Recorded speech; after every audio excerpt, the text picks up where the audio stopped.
ka hor intii aanu maamulka Puntland ku wareejin maamulka magaalada Laascaanood ee Somaliland waxa ay Laascaanood ka mid ahayd magaalooyinka ugu amniga iyo deganaanshaha badnaa magaalooyinka Soomaalida muddadii burburkii ka dambeysayna Laascaanood wax burbur ay kama dhicin waxa badihina dhexdeeda kama aanay dhicin mararka qaarkood waxay kala mid ahayd magaalooyinka kale ee Soomaalida dhanka dilka aanada beelaha waxayna ahayd magaalo Soomaaliyeed oo mararka qaarkood waxa ka dhici jiray dilal la garanayo qofkii geystay dambiilahana waxaa la marin jiray xukunkiisa isagoo xilligaas xukunku noocyo badnaa balse imaashihii Somaliland kadib 15kii bishii Oktoobar sanadkii 2007 magaalada Laascaanood waxa uu bilowday marxalad cusub waa in qof la dilo oo laba la dilo oo saddex la dilo cidii dishayna aan la arag la qaban la raadin oo aan la soo helin si aad ila fahanto hadaba soo raac halkani waa magaalada Laascaanood waxaynu ka soo gelaynaa daanta galbeed ee magaalada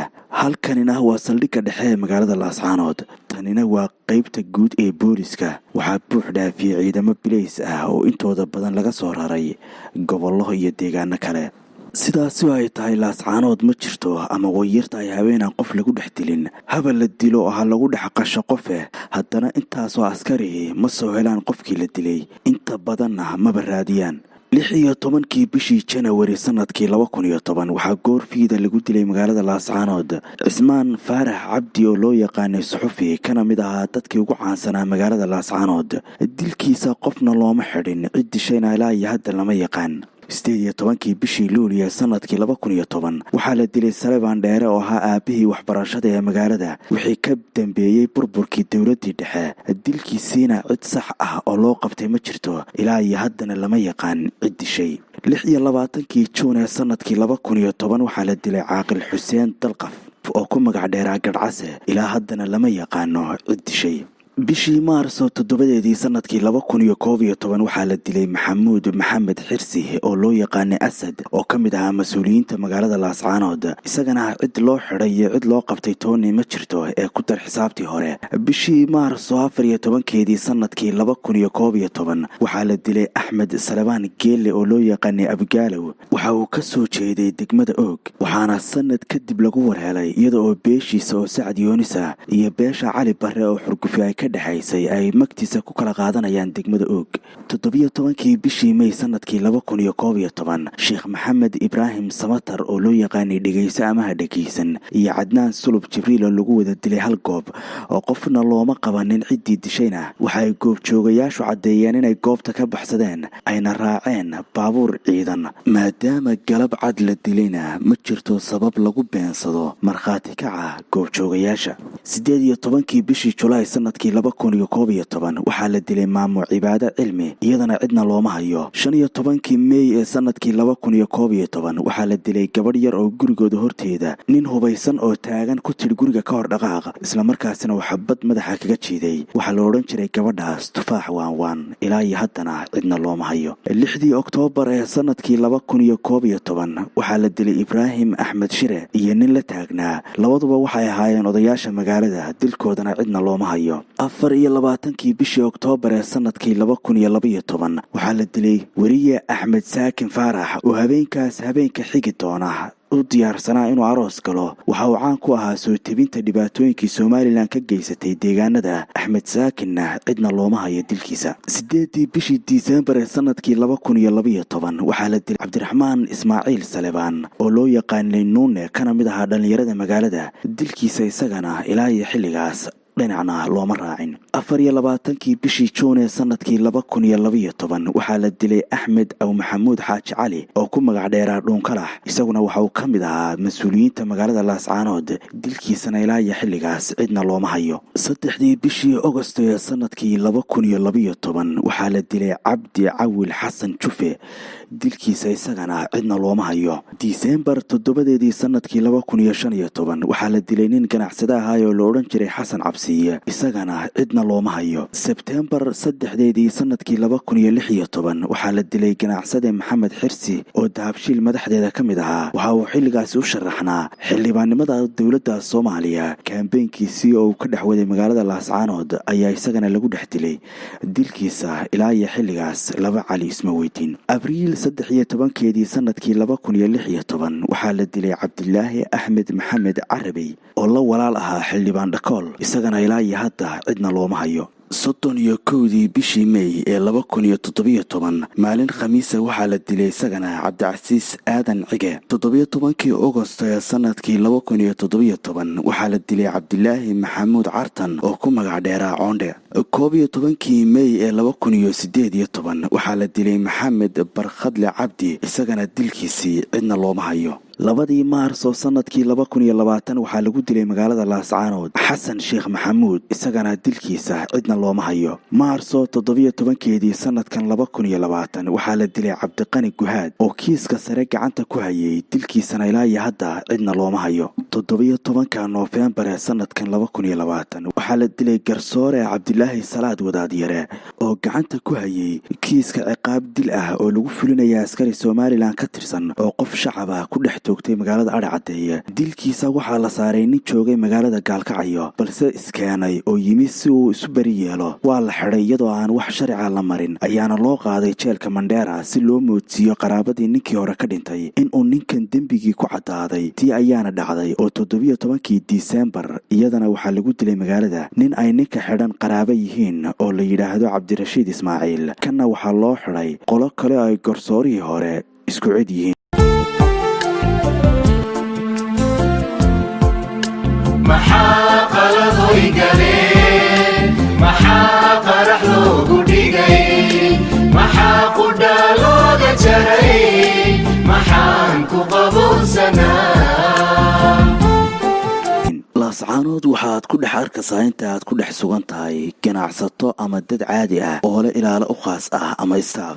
sababtoo ah qofkani waxa uu taagan yahay saylad dhan kasta ka furan oo qofkii doonaa marka uu doono waxa uu doono uu ka samayn karo. waxaa markii uu doono dili karaa dhagarqabe ka soo doolay dhul kale. askariga dhinaciisa taagan qudhiisa ayaan ahayn mid uu ku gamco oo dugsade isaga qudhiisa ayuu iska ilaalinayaa. askarigaasina waa cadowgiisa saaxiibkii isagana waxay isu yihiin cadow. asaasi darteed waxaa iska caadi ah inta aad ku sugan tahay magaalada Laascaanood inaad ku dhex aragto ganacsade ama oday dhaqameed uu istaafkiisu ka badan yahay istaafka madaxweynayaasha. markuu qarankeeni dumay markii qori laysu boobay markuu qaxa nagu habsaday ayaa quruxdii la waayay. dilalkan waxaa raaca dilal kale oo si badheedha loogu dhex toogtay Laascaanood hase ahaatee dadkii lala beegsaday ay ka badbaadeen. waxaana ka mid ahayd maamowgaase xasan, guddoomiyihii hore ee shirkadda Telesom Cabdirasaaq Axmed Dhabayaco, Nadiife Culijoog, Aadan Taraafiko, Cali Dhalaaye, Nabadoon, Cabdicasiis Xuseen Taarwale iyo qaar kale. soo noqo oo xogtan qaydhin si ay kaaga digto. iweydii waxaan oo dad ah oo lalaayay aan haddana loogu soo qabanin cid ama aan loo helin dembiilayaashii ka dambeeyey.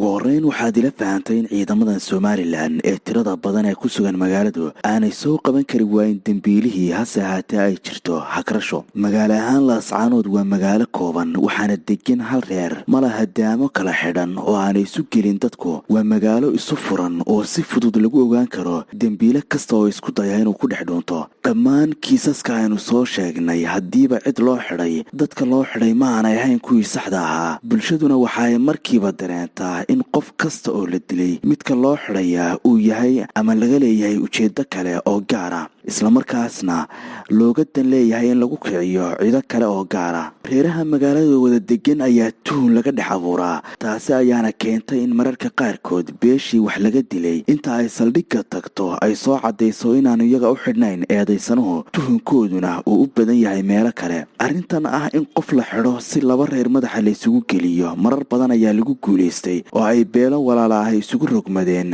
shacabka magaalada Laascaanood ayaa iyaguna waxa ay mar kasta dareen dareensan yihiin in maadaama somalilan ay ugu badiso kala qaybsanaanta reeraha degan magaaladu ay iyadu mararka qaarkood dabka iyo baasiinka isgaadhsiiso. somalilan ayaa iyaduna si ay eedan isaga leexiso waxa ay dusha u saartaa kooxo argagixiso ah oo iyagu laascaanood marka la joogo aan waxna qiran waxna iska difaacin. haddana waxaa dhacdaa in marar badan isla saraakiisha somalilan ee ku sugan magaalada laascaanood ay iyaga qudhoodu isku eedeeyaan dadkii lagu dhex dilay laascaanood, islamarkaasina ay ka dhacdo adiga ayaa dilay iyo maya adiga laftaada ayaa ku laayay goob hebla iyo goob hebla. kuwani waa nuux taani taliyaha ciidamada somalilan iyo sidoo kale caare oo midba midka kale ka doonayo in uu qirto gabadfalladii uu ka geystay magaalada laascaanood. waxaan arkaya dad uu doodaya ninkaasi la iska daayay waa geesi goor buu noqday nin qaran nin ummad islaam xasuuqay inuu geesi noqdo. in la qisaasa bay ahayd si isagana dembiga ilaahay uga dhaafo oo dadkuu laayay loo qisaasa bay ahayd, laakiin in loo qaato geesi anu waxaan u arkaa ana shakhsiyan inay tahay dembi.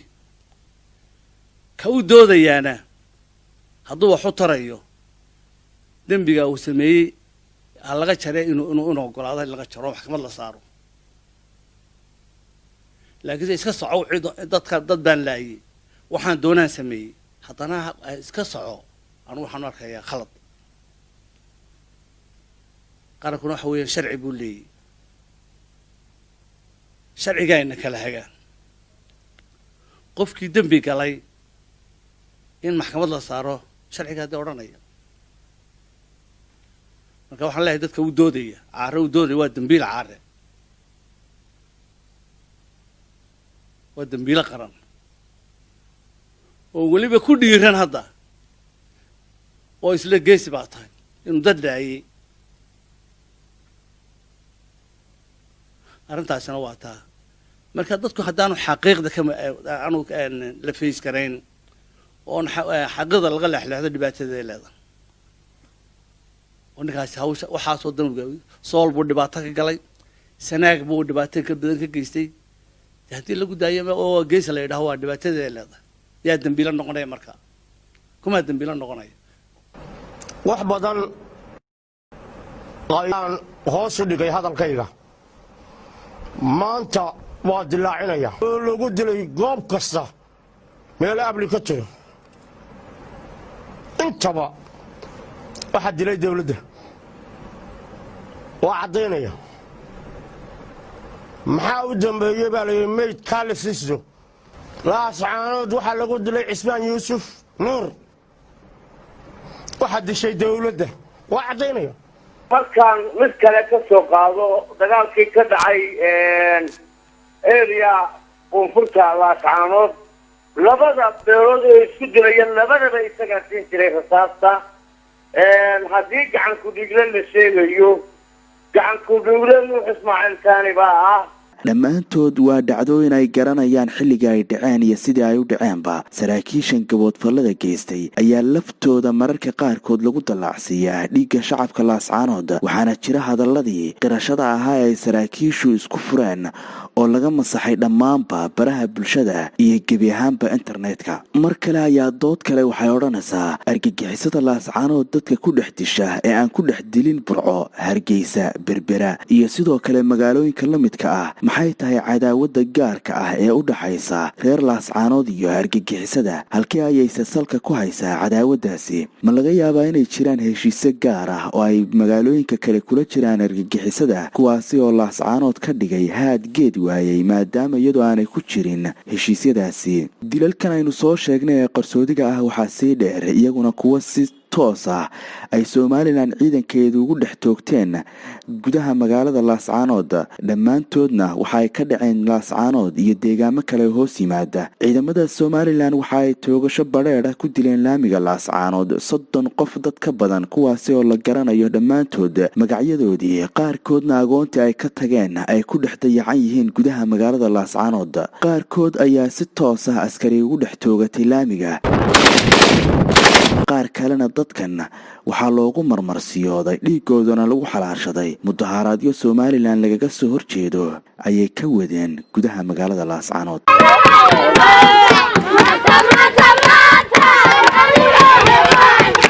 xogahan u dambeeya waxaad kaga bogan doontaan barnaamijyada dambe aanu soo wadno wada socosho wanaagsan.